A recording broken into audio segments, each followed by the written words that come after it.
Hello, and welcome to the Over 50 Health and Wellness Podcast. I'm your host, Kevin English, founder of The Silver Edge. Our mission at The Silver Edge is to inspire men and women in their 50s, 60s, 70s, and beyond to live their strongest, healthiest, most fulfilling lives. In this podcast, we share stories of amazing individuals who are doing just that, to help motivate you to become the healthiest version of yourself, regardless of your age. And now, on to today's podcast.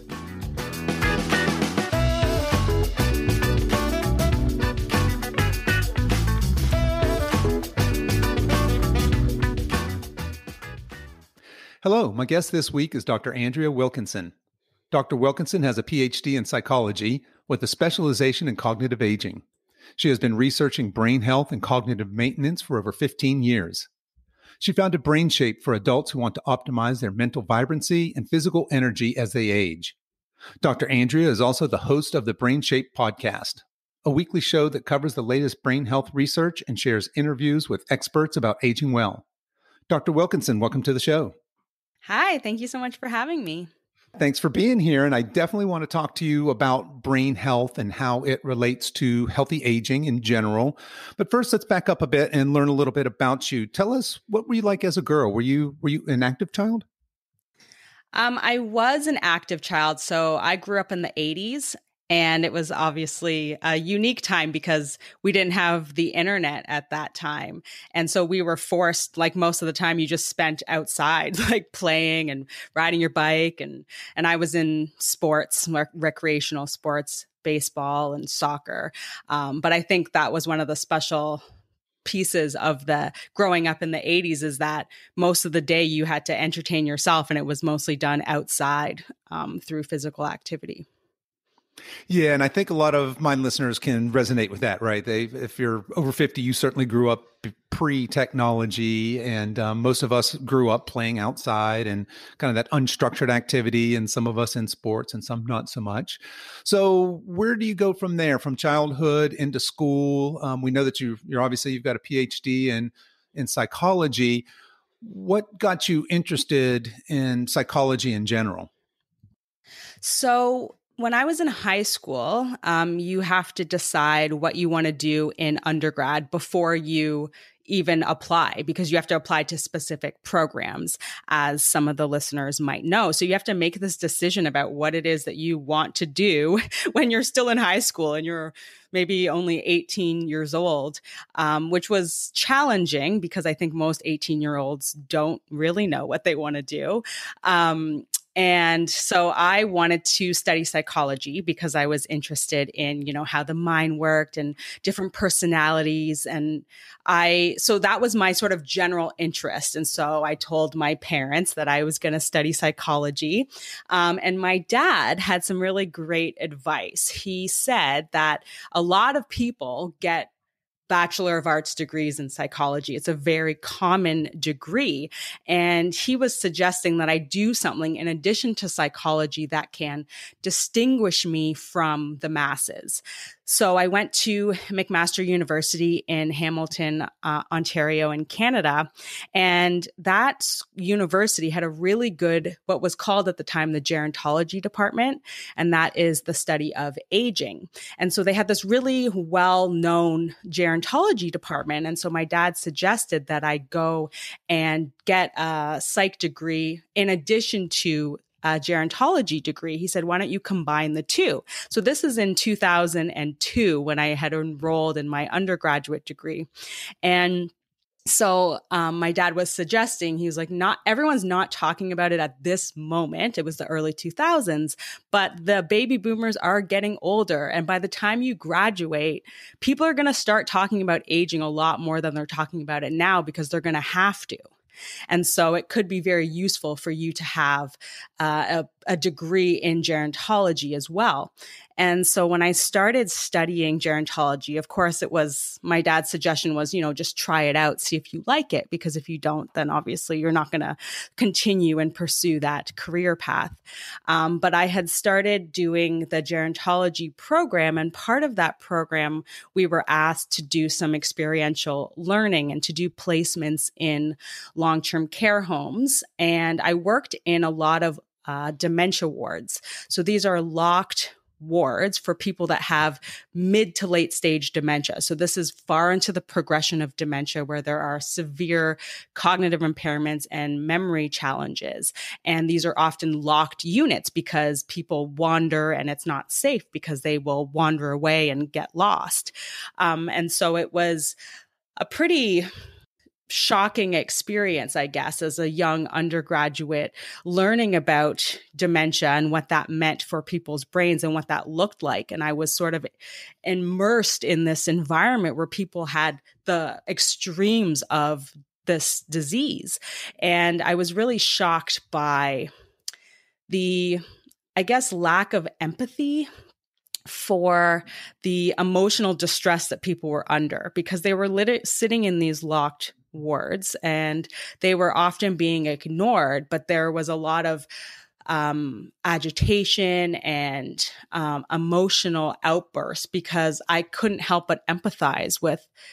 I always tell people, if you put anyone in a locked space and I lock the door and I tell you, we're going to feed you and there's a washroom here, but don't worry, you just can't leave, but everything's fine. Anyone who, even fully cognitively intact, after a day or two max, people will start to not feel good about that. And they will become very distressed and they will be like, I have to get out of here. What is happening? Why can't I leave? And so I ask people to imagine being in that scenario and then layering on top of that a cognitive impairment where you actually don't understand why you're being kept somewhere. And so I had this profound empathy for the situation. And that was really sort of the birthplace of my interest in cognitive aging, because I saw this worst case scenario. This is the end of the road of dementia. This is severe late stage dementia. So if that's what happens when your brain deteriorates at an extreme level, what can we do in our current life that can protect our brains as we get older? What does that look like? And so that was really where the origins of my interest in BrainShape happened. That's a pretty dramatic story. It starts out pretty innocently enough with your father wisely saying, hey, psychology majors, and I'm one myself, I'm going to be in psychology. A lot of us do. They're kind of a dime a dozen. You might want to think about specialization and maybe gerontology, which most people wouldn't think of right off the bat. And then you have this dramatic experience where you see, like you said, kind of the end state of a worst case scenario there. And that brings you into your specialization of cognitive aging. Can you describe for us or define for us what is cognitive aging? So cognition is our mental functions. So these are abilities like memory, processing speed, which is how quickly you process information, reasoning, all of these sort of task switching. If I ask you to now open an email and read an email and you make sense of the words that you read and figure out what you need to do as a result of those words, that's all a cognitive activity. So cognition is really these various abilities that we have in our mental domain. So memory, reasoning, processing speed, for example. And cognitive aging is just how those mental abilities change as we get older. So what that looks like as people age, what is the natural, normal process by which cognition changes as a result of age? And then what can you do to help preserve cognitive function or mental abilities as you get older? Okay, yeah, so that makes perfect sense. And given your experience, having seen, like you said, working with dementia patients in lockdown, that's got to have a pretty big emotional impact. And you have this empathetic response. And now you want to study these cognitive changes as we age. What are some examples of cognitive changes as we age, and what's causing them? Is it environmental? Is it just biological? A combination? Yeah, so that's a really good question. So there are some sort of normal age-related changes that happen as we get older. So one of the more prominent ones is a change in memory. So how your memory declines as you get older. And this is because the memory center of our brain, it's called your hippocampus, and it is very sensitive to, for example, stress.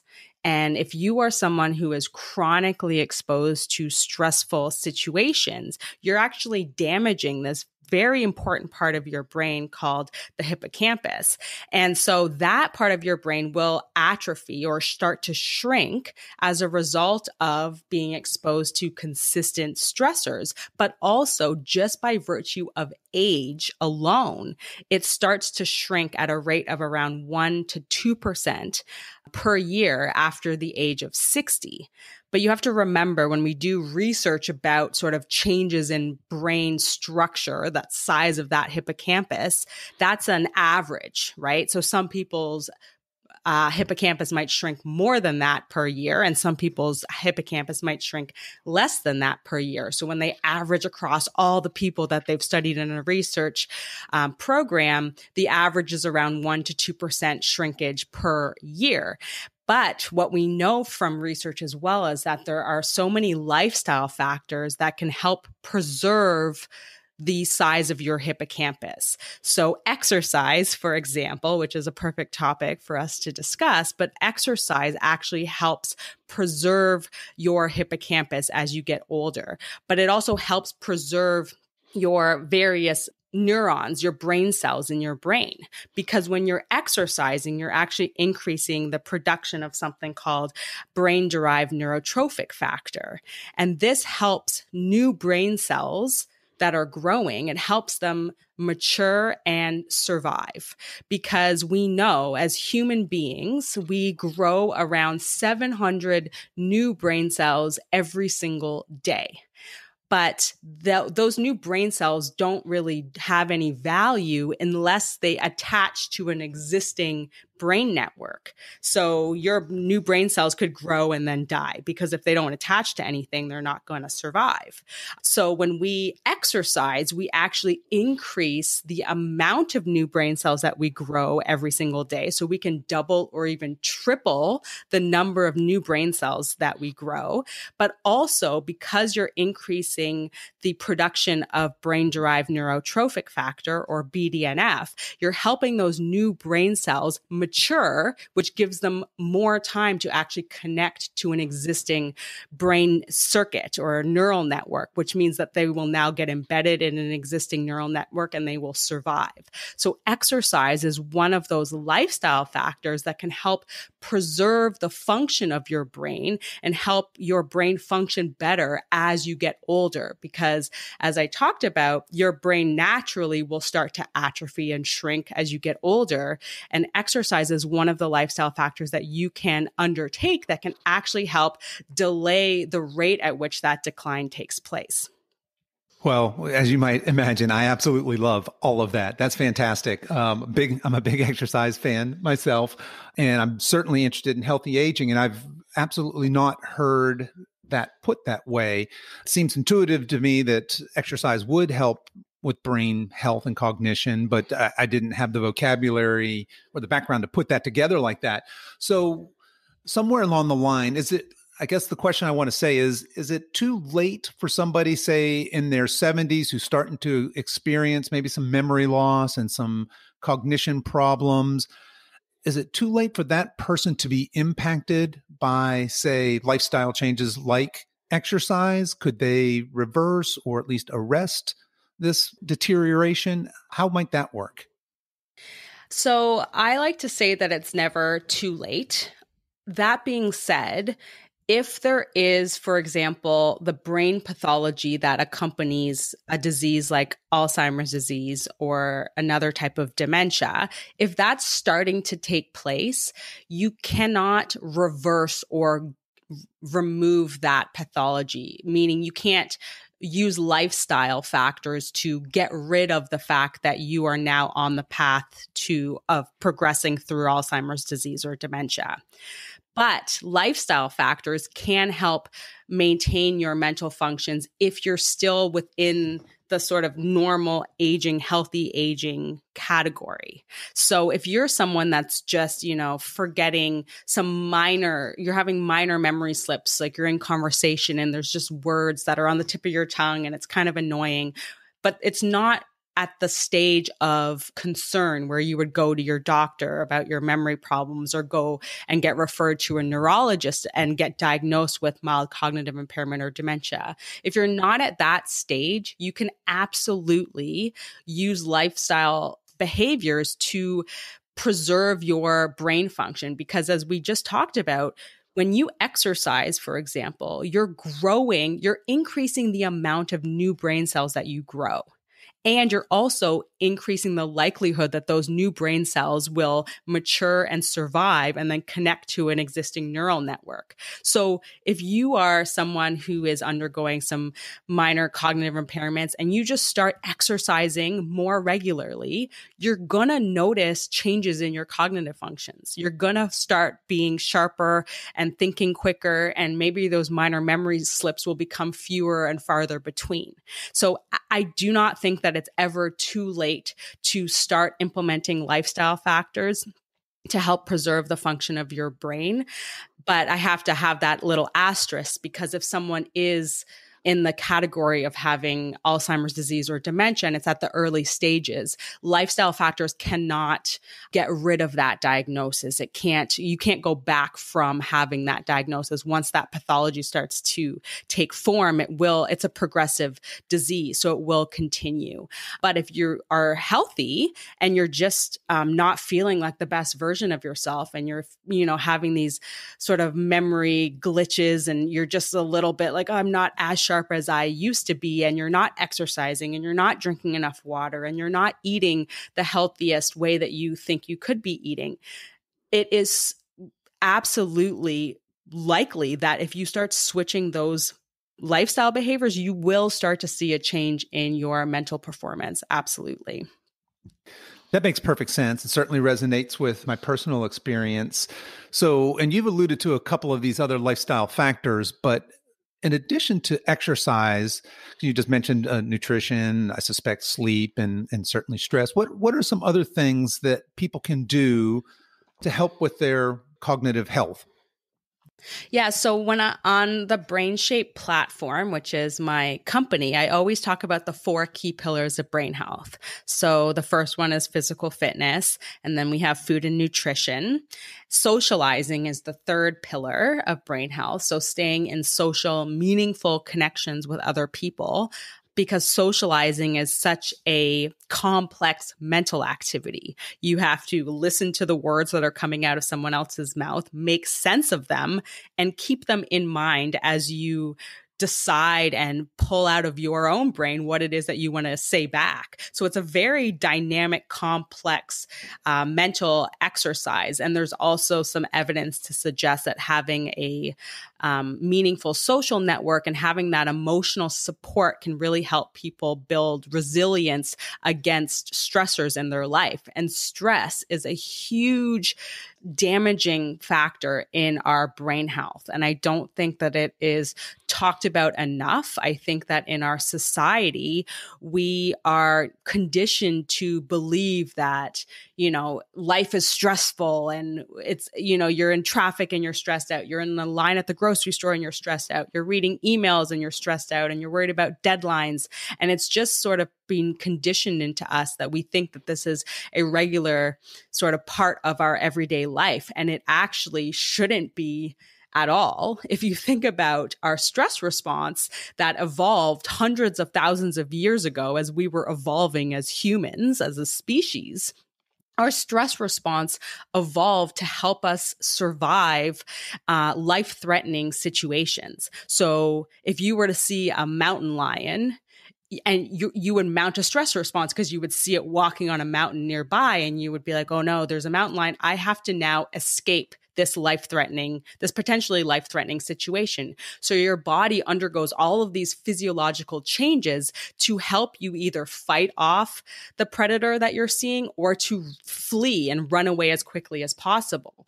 But a large portion of that ability to fight or flee effectively is sending out a bunch of glucose into your bloodstream so that your muscles have quick access to energy, and your heart starts beating faster so that you can get blood pumping to all of your limbs so that you can physically fight or run away.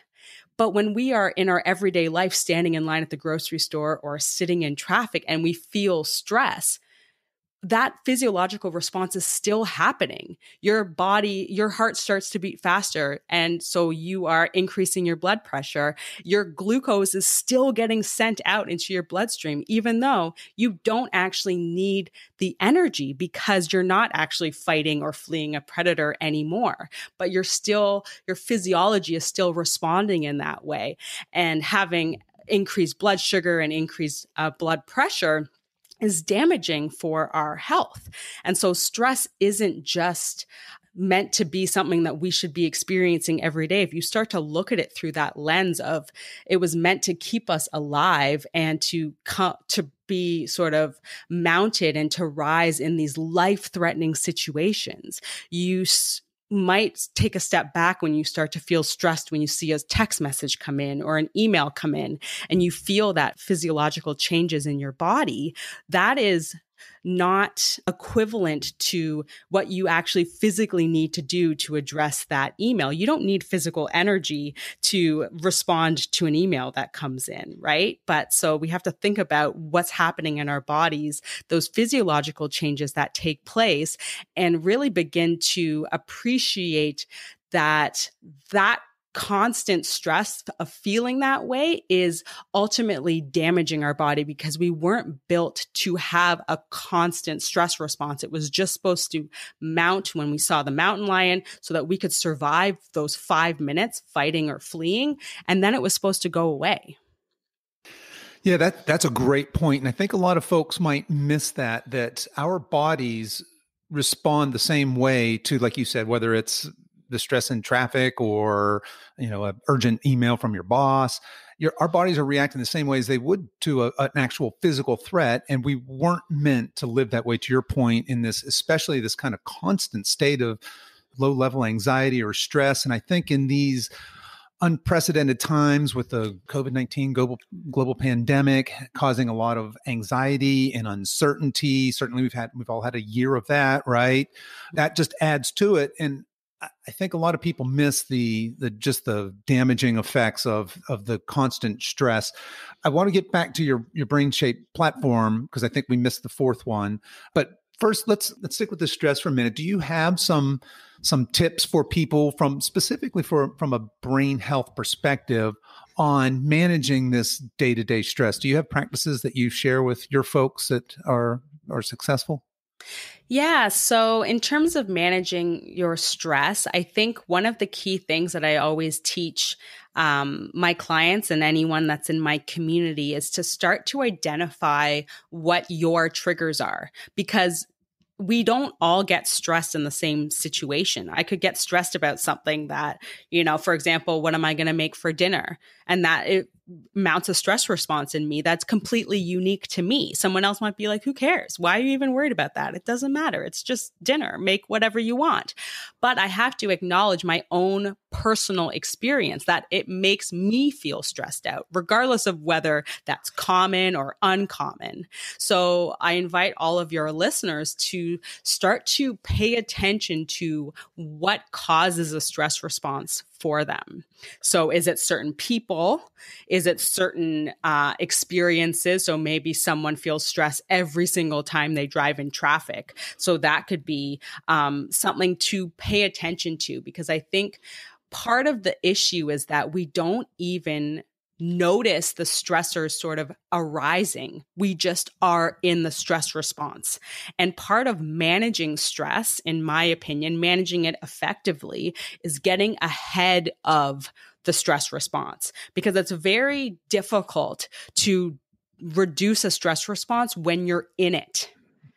So once you're actually like your heart's beating and it's pumping really quickly, it's pumping all that blood around and your blood sugar is increasing and your breathing is quicker and more shallow, it's hard to downregulate that. You almost have to go through it at that point and actually feel through the stress response. But my question to all of your listeners is, what is leading to that experience. Because once you start to pull out some of the commonalities in your life that is causing a stress response, you can now go into those situations knowing that you're going to mount a stress response, or you're more likely to mount one, and then taking on and implementing some stress reduction strategies before you even start to feel the stress, or just when it starts to, you start to feel your heart beating a little quicker, or your hands are getting clammy, for example, and then you can get ahead of it. And so some of the strategies that I teach, one of the most powerful ones is our breath. And so it sounds so simple because everyone thinks, well, I'm breathing all the time. So what's that going to do? But our stress response is attached to a part of our autonomic nervous system called the sympathetic nervous system. And so your autonomic nervous system has two sides, the sympathetic nervous system and the parasympathetic nervous system. And they get turned on and off in opposition to each other. So if your sympathetic nervous system is on and your stress response is mounted, your parasympathetic nervous system is down or ramped down. They can't be on at the same time. They work sort of opposite to each other. And so when you're stressed out, your sympathetic nervous system turns way up. And there's one way that we can turn on the other side of the nervous system, the parasympathetic nervous system, is through deep breathing. So deep, slow breathing. One of the sort of really useful patterns is to breathe out for twice as long as you breathe in. So if you breathe in through your nose for a count of 4 and breathe out for a count of 8,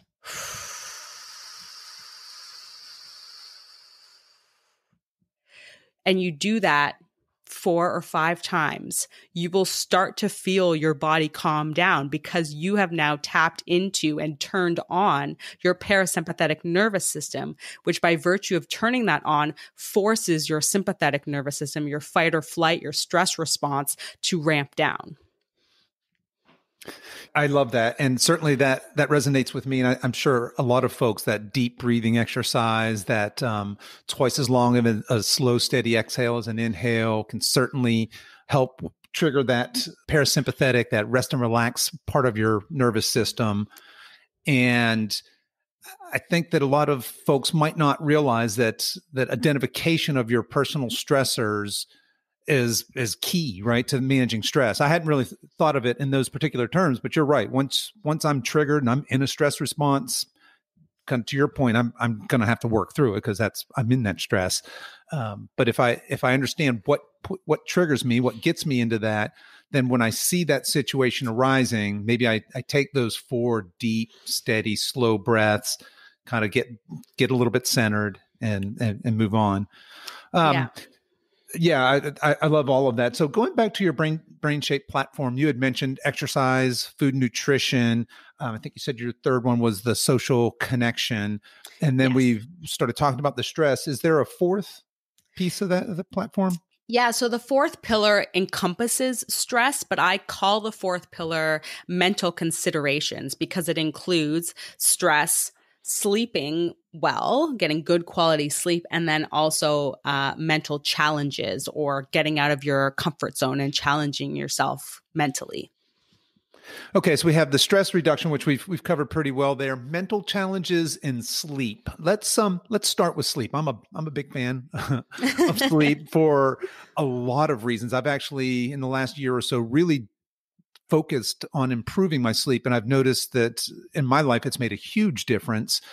Talk to us a little bit about the importance of sleep for brain health.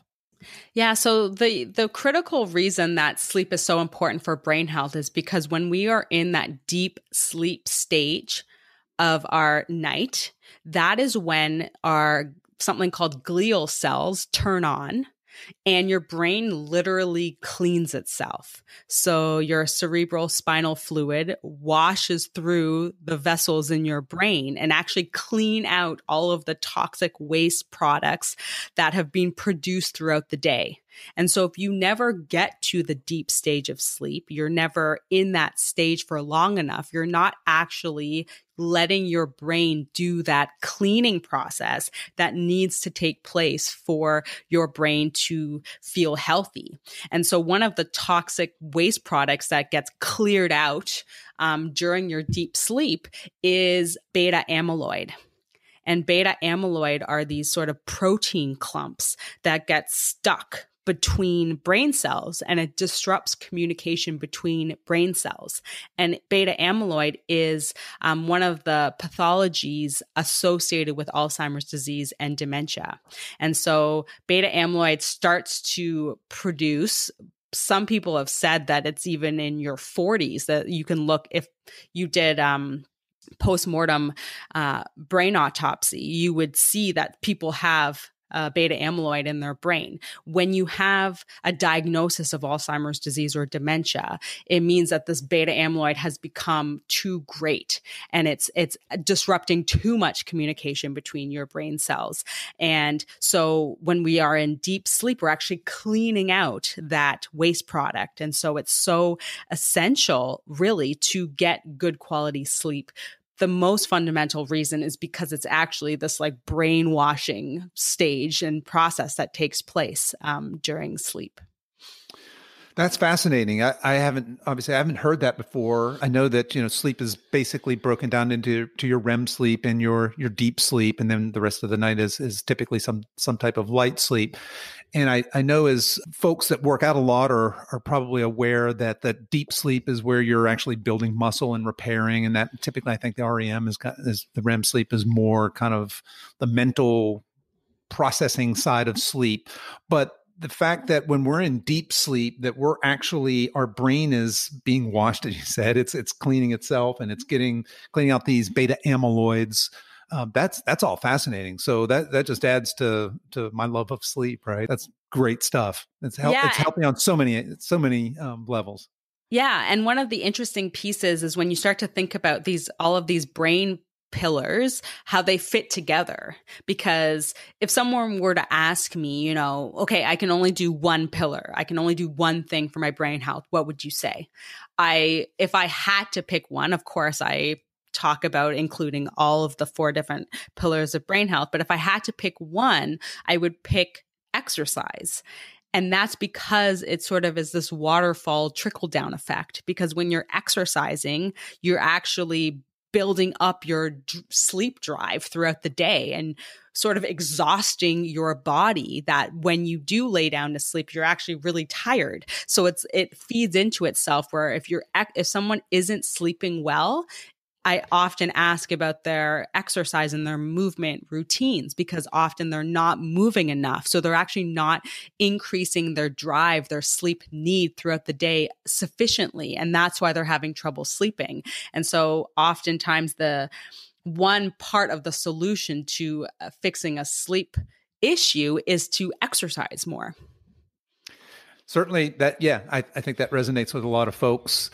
Let's switch from sleep to another one of my favorite topics. You had mentioned that I think your second pillar is food and nutrition. I'm a big food and nutrition fan, and I found that that's also made a huge impact in my life, just cleaning up my diet for the most part and paying attention to it. I'm well aware of what it does for just mental clarity, overall well-being, and certainly powering my workouts, right? How it affects my body that way. But how does food and nutrition affect brain health? So if you think about food as sort of just like bits of information that we give our body. So if you give your body some thing that's not, it's processed, it's full of sugar, it's full of salt, your body has to now try to make use of this, which is really challenging, versus if you give your body sort of whole nutrient-dense foods, it is able to utilize that information in a more effective way. But when I talk about food and nutrition, sort of the overarching rule that I always give people is that the fundamental component of eating sort of whole, unprocessed foods, because we want to give our body the nutrients that it needs to function well. And because all of our cells, everything that happens inside internally in our body happens by virtue of these minerals and nutrients and vitamins. And so if you're just eating donuts all day and there's no nutrients and vitamins and minerals, your body's going to have a really hard time doing the basic work that it needs to do. So think about the food that you're eating as fuel. And obviously, I'm sure people have heard that a lot, but it's important to sort of switch your perspective to think about what it is that can actually nourish your cells and help your body function in its optimal way. But one of the most critical pieces for me when it comes to brain health and food is to think about sugar metabolism. So most of the food that we eat gets converted into glucose or sugar, and that gets put into our bloodstream and sent around our body, and your cells will pull out that sugar so that your cells can use that sugar as energy. But we have to think about sort of what you're eating and how quickly you are converting that food into sugar. So if you're just eating donuts and white bread and white rice, those are food items that quickly convert into sugar. So your blood sugar increases, it spikes really quickly. And now your body has to deal with this sort of surplus of sugar that it doesn't necessarily have a use for that much sugar that quickly, versus if you eat something like a sweet potato, it might increase your blood sugar, but at a slower pace. So your body actually has time to pull out the sugar, and it's not the spike of sugar that it has to deal with. But if you are spiking your blood sugar on a regular basis because you're eating sort of these high carb, sweet, white flour processed foods, your body now has to deal with the surplus and surge of blood sugar. And the way that your body sort of pulls the sugar out of your bloodstream is by using a hormone called insulin. And so if you keep spiking your blood sugar too frequently, your insulin stops working efficiently. And so it actually has trouble. Your body has difficulty pulling the sugar out of your bloodstream and making use for it in your cells. And unused sugar in your bloodstream gets stored away. Some of it gets stored in your liver, but anything that can't get stored in your liver, because that's a limited storage space, everything else gets stored away as fat. So you have to think about sort of how can you optimize the function of your body. And the other piece why I always say exercise is where I would hang my hat if I had to choose one, is because exercise also helps increase insulin efficiency. So it is going to help your body use insulin more effectively. And that's because your muscles now need the sugar. So your body is better able to pull that sugar out of your bloodstream. And so exercise, as we talked about, is important for brain health because it helps actually grow brain cells in your brain, but it also helps you sleep better. And now it's also helping you utilize the sugar in your bloodstream more effectively. So it's an all around great lifestyle practice to get into the habit of. It certainly is. And it makes sense that that's the first on your list of your 4 pillars. So that's a great point to talk about, because I think the standard Western diet is a high processed foods, that high glycemic index carb type diet. And if you're not, some people can get away with that if they're extremely physically active, because to your point, they can put all that glucose to use, powering that intense exercise. But most people are rather sedentary and have that diet. And that leads to, as you said, the insulin sensitivity and the diabetes and the obesity and just this downward spiral of metabolic poor health. So we do know that having excess glucose from refined carbohydrates is bad. But the other thing, to your point, between eating a sweet potato and eating a donut, there's a whole micronutrient piece to that, right? One of those is nutrient dense and one of those is a nutrient desert. There's nothing there. Talk to us a little bit about the importance of micronutrients for brain health. I've got to imagine that has some impact, right? It does. And, it's a very interesting topic. And because I studied sort of psychology, the nutrient component of it and all of the macronutrients. So we're talking about the carbohydrates, fats, and proteins.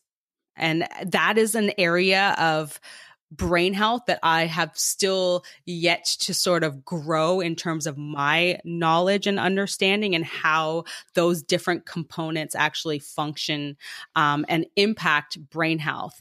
So as far as my knowledge goes, it's really been focused on that sugar metabolism and how can you metabolize sugar in the most efficient way, because we know that when you're not metabolizing sugar effectively, and there's a lot of sugar in your bloodstream, it damages your blood vessels. So that, of course, is damaging the blood vessels in your body, but there's also so many tiny blood vessels in your brain.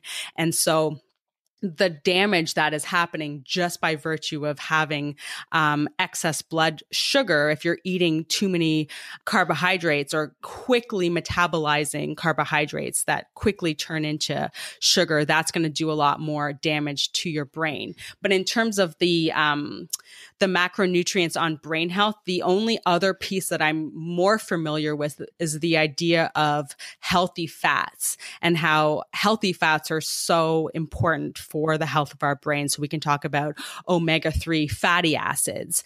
And this is something that is not produced by the body. So you actually have to consume it.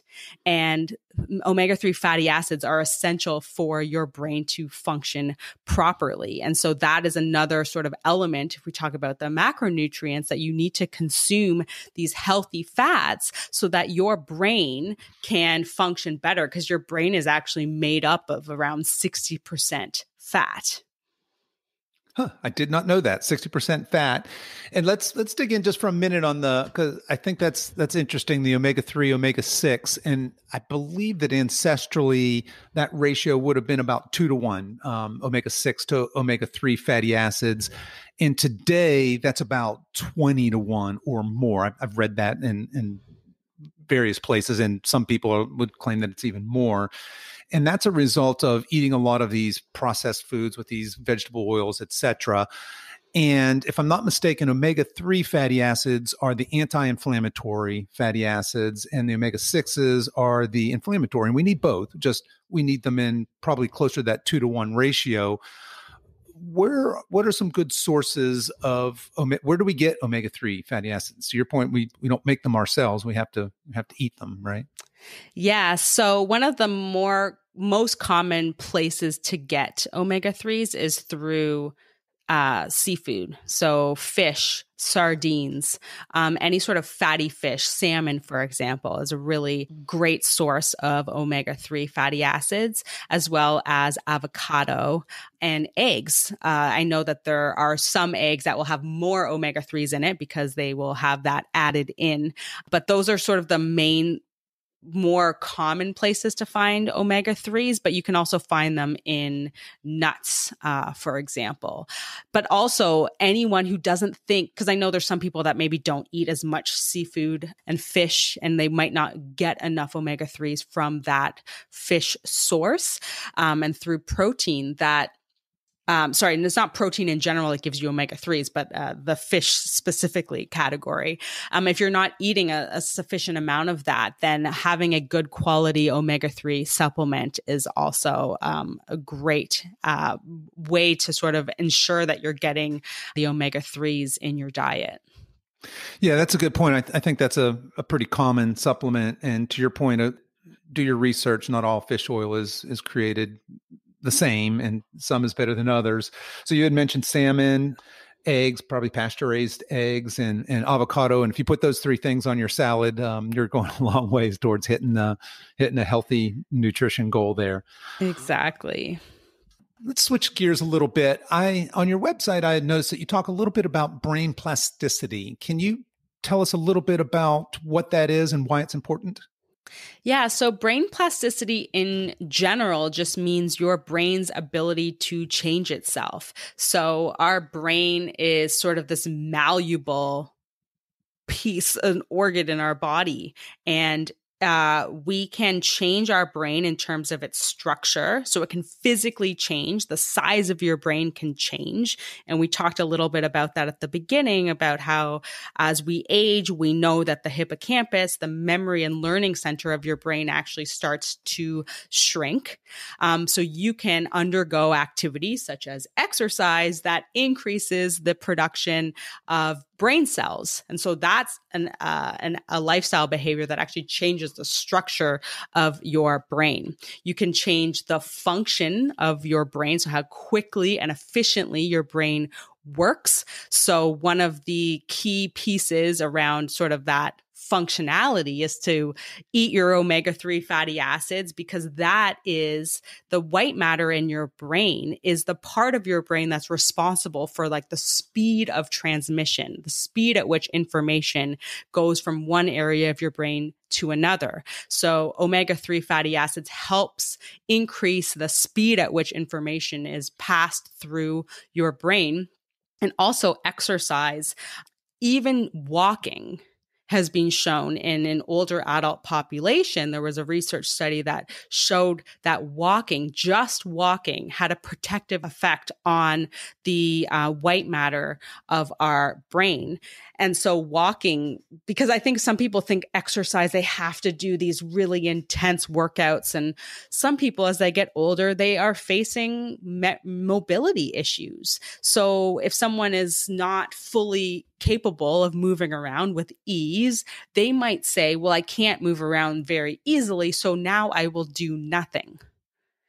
And I hate to hear that, because doing something is always better than doing nothing at all, even if that something is just going for a walk or stepping outside or going to the bathroom in your basement and using the stairs to come back upstairs, but you just do that more often. So even these small little bits of exercise help your body function more efficiently. Yeah, that's well put. And I think that people often miss that small progress is still progress. Even tiny progress is still progress. So that's great. Sorry, I was going to say one more thing about brain plasticity.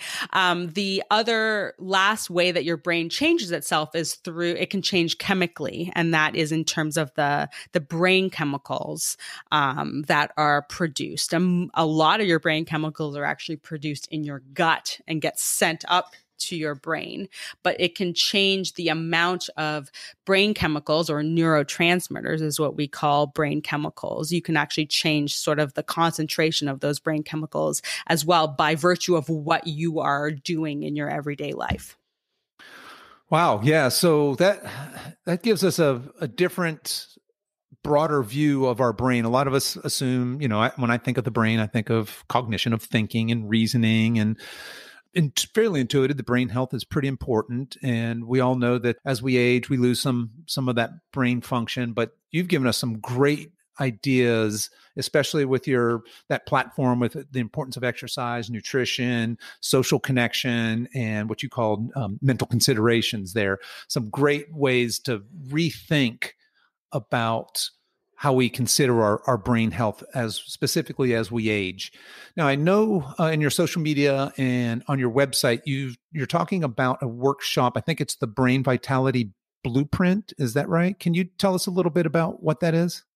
Yeah, so the Brain Vitality Blueprint is my 90-day one-on-one coaching program. So I do host a lot of virtual workshops. Of course, most things are virtual in 2020 and probably into 2021 as well. But I host a lot of workshops. And I do a lot of teaching. But the Brain Vitality Blueprint is actually my coaching program, where I definitely do teaching, but it is in a different sort of capsule.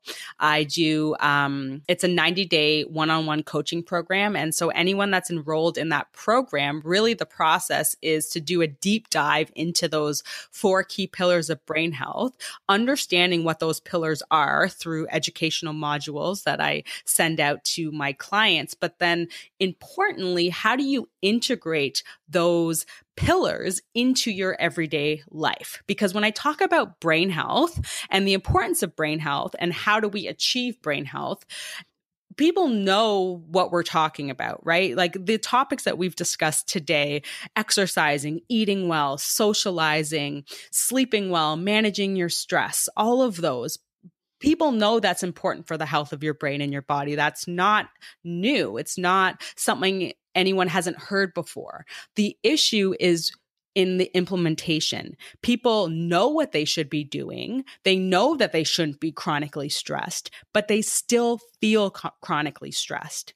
So they're like, I know I don't want to feel this way, but I do feel this way. So how do I get out of that state? How do you begin to change your lifestyle in small incremental steps that it makes it sustainable for individuals to integrate into their everyday life?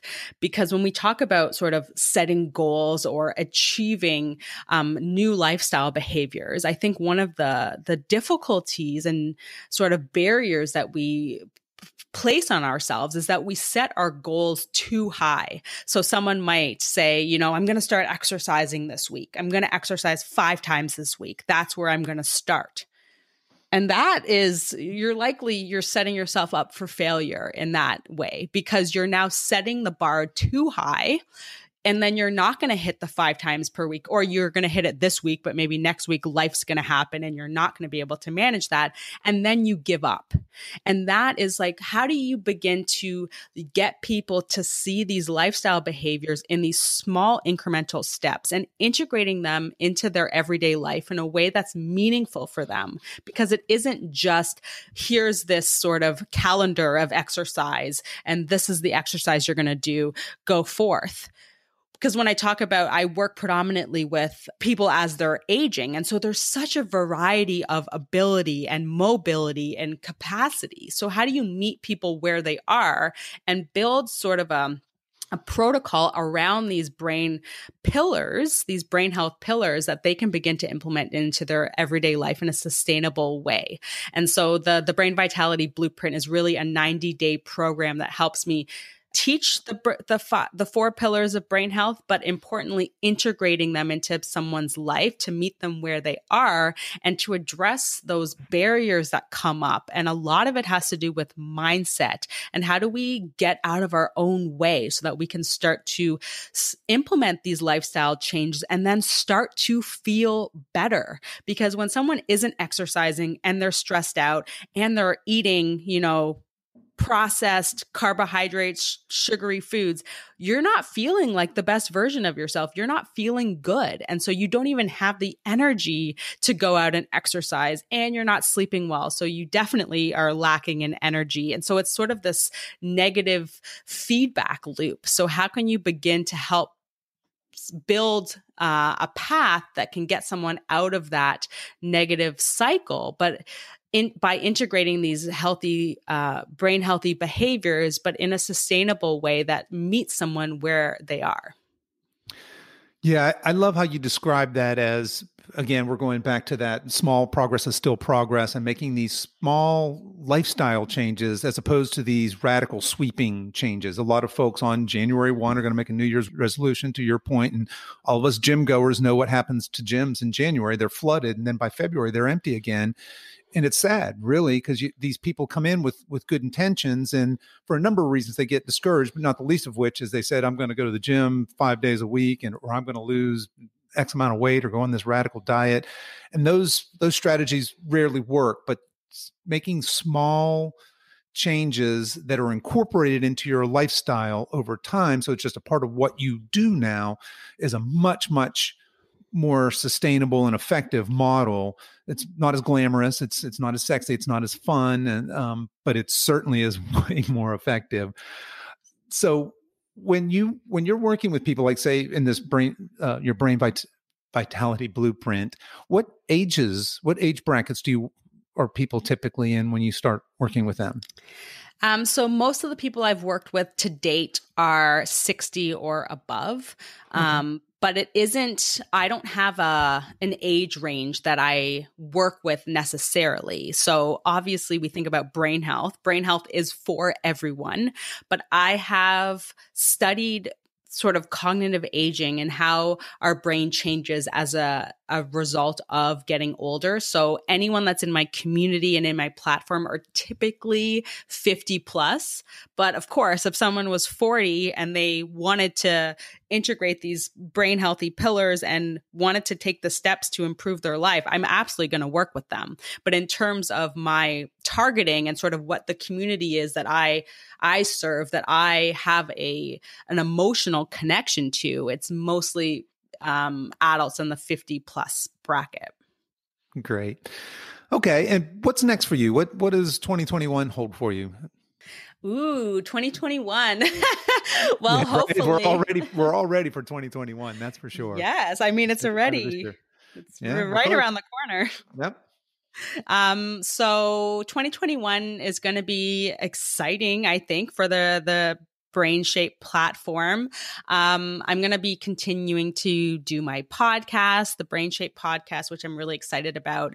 And of course, continuing my coaching program, which at this moment is a one-on-one coaching program. So it's a really unique opportunity, I think, for someone to work with me in a very intimate setting. And by the end of 2021, it will likely be transitioning into more of a group coaching program.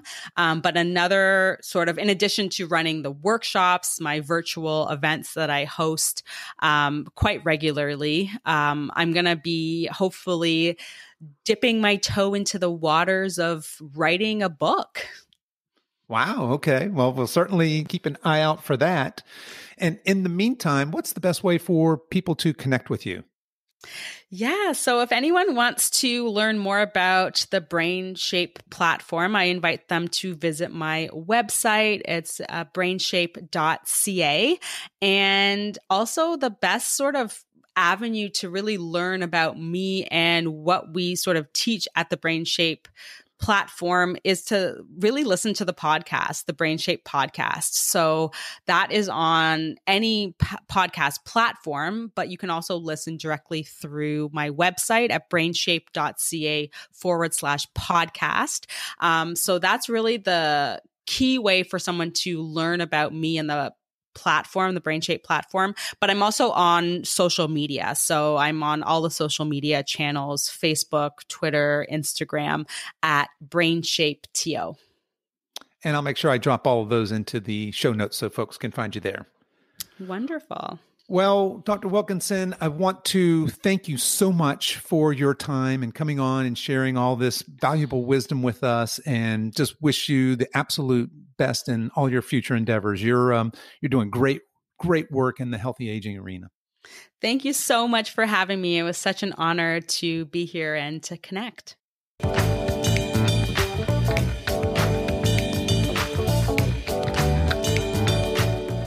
Well, that's our show for today, folks. If you enjoyed today's episode, please tell your friends and please consider subscribing and giving us a 5-star review. All the show notes and much more are available at our website at silver-edge.com. That's silver-edge.com. So until next time, stay strong.